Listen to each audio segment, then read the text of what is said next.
Septic tank banyak digunakan untuk mengolah limbah cair yang tidak bisa dibuang langsung ke alam.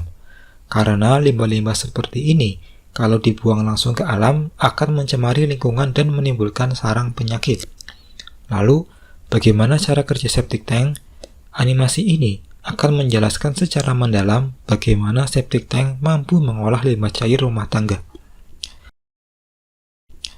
Septic tank banyak dipilih pada skala rumah tangga karena proses pembuatannya yang mudah dan tidak boros tempat.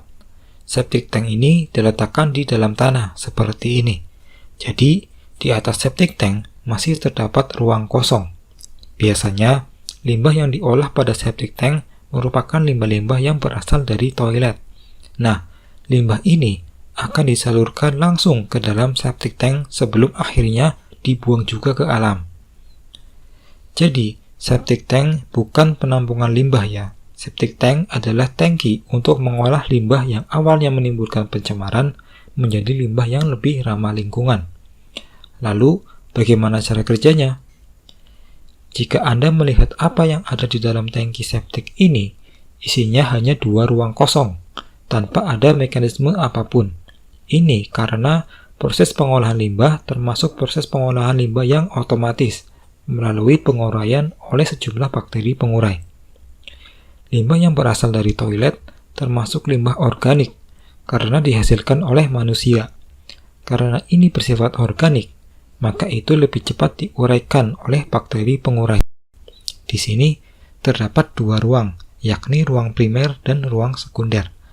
Ruang primer merupakan ruang tempat limbah pertama kali dimasukkan. Jadi dari WC, limbah akan ditampung di ruang primer. Karena fungsi ruang primer ini sebagai penampungan awal, maka semua sisinya harus dibeton agar limbahnya tidak merembes keluar. Lalu, kita akan melihat sebuah saluran penghubung.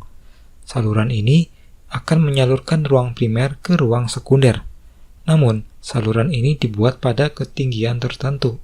Untuk apa? Jadi, ketika limbah ini masuk ke ruang primer, proses dekomposisi mulai berjalan. Dekomposisi ini akan menguraikan kotoran yang berbentuk padat maupun cair menjadi senyawa organik dan gas metana. Namun, proses ini butuh waktu yang lama, bisa 3 hingga 6 bulan. Penempatan saluran ini yang agak ke atas dimaksudkan agar ketika limbah masuk, limbah ini akan tertampung hingga ketinggian saluran.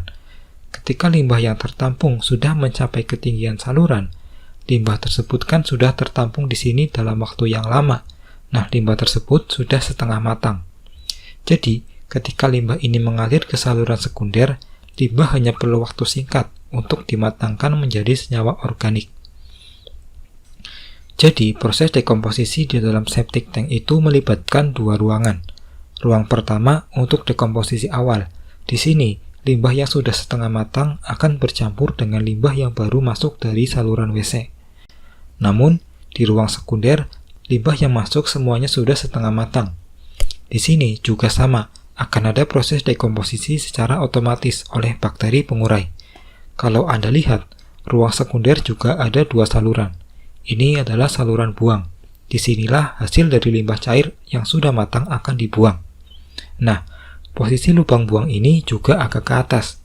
Ini juga dimaksudkan agar limbah yang masuk ke ruang sekunder tertampung terlebih dahulu. Selama masa penampungan, limbah akan merampungkan proses dekomposisinya.